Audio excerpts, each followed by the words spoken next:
La scène se déroule en plein milieu d'une rue commerçante. Elle est filmée par une caméra de vidéosurveillance.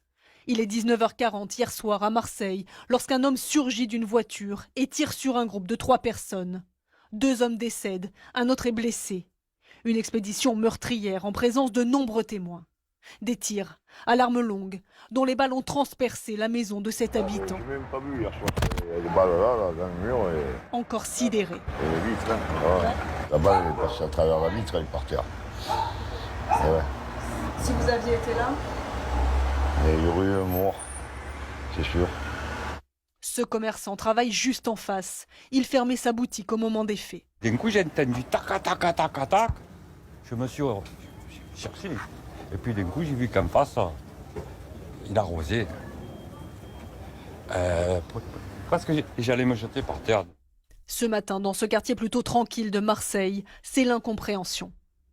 C'est choquant. Quand on connaît les gens d'ici, on est loin de penser qu'ici, ça va péter. Bon, peut-être que les quartiers nord, ça suffit pas, et ça s'agrandit.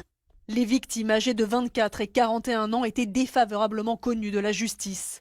Pour le moment, le lien n'est pas encore établi avec le trafic de drogue, mais le mode opératoire y ressemble et s'étend de plus en plus dans la ville. Il est vrai qu'on était habitué à avoir des règlements de compte plutôt le soir très tard ou dans la nuit, dans des endroits très identifiés ou très identifiables, près des réseaux de vente de stupéfiants. Et aujourd'hui, c'est plus du tout le cas. Les auteurs ont pris la fuite à bord du véhicule, retrouvé incendié un peu plus loin.